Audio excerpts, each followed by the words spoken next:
Okay. So playoffs are just different in general, right? The intensity is raised, the stakes are raised because it's you lose, you go home, and so that just makes the game just that slightly bit faster than in the regular season. And you can't really speak to it, but when you're out there, you feel it's like, oh man, it is a little bit faster, right? And so oddly enough, the compensation system works differently. Your contract, that you earn during the year, is paid over the 18 weeks of the regular season, and so there's the vast majority of these guys will be essentially taking pay cuts.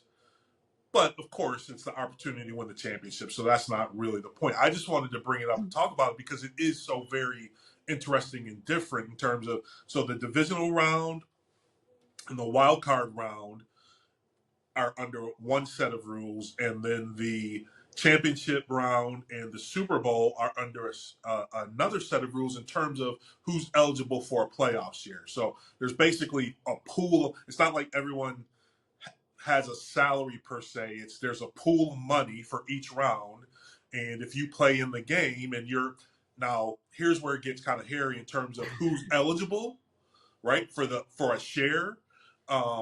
And it's just about roster designations, basically. If you're on the 53-man roster, you're entitled to a full share, right?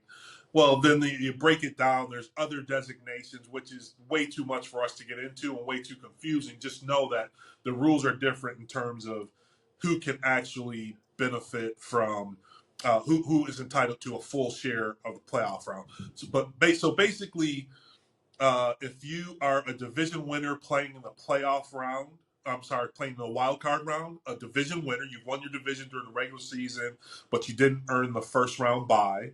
So like the Bucks. So like the Bucks, and they're playing in the divisional round. If they go to win the Super Bowl, they would be capable of earning the most money throughout the playoffs as a team, as an individual on that team, because you get a little bit more for winning your division Okay. playing in the playoff round. Now, everyone else, including the teams who have a bye this week, and so I actually do know the numbers for this round. So it's the division winners get 50,000 for this game coming up. Everyone else gets 45,000, and the two teams, Detroit and Kansas City, also get 45,000. Even though they're Wow. playing. Yeah. Now that wasn't Interesting. always the case. That wasn't always the case. That's kind of a change. It used to be that the people with the buy didn't get anything, but you were essentially rewarded with more rest, able to get healed up, and so that was your compensation, quote That's unquote. so interesting. Even though Yeah. they get the bye because they have the best record. Yes. Hmm. Yes.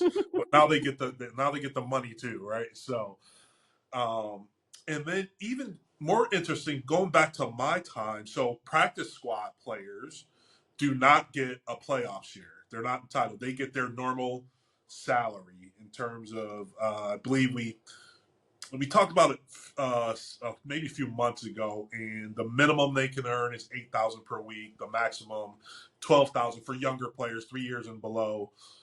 A veteran who's on practice squad, their numbers are 16 at the low end, 20,000 per week at the high end. Now, a team can, because when you're on the practice squad, you're eligible to be signed by other teams.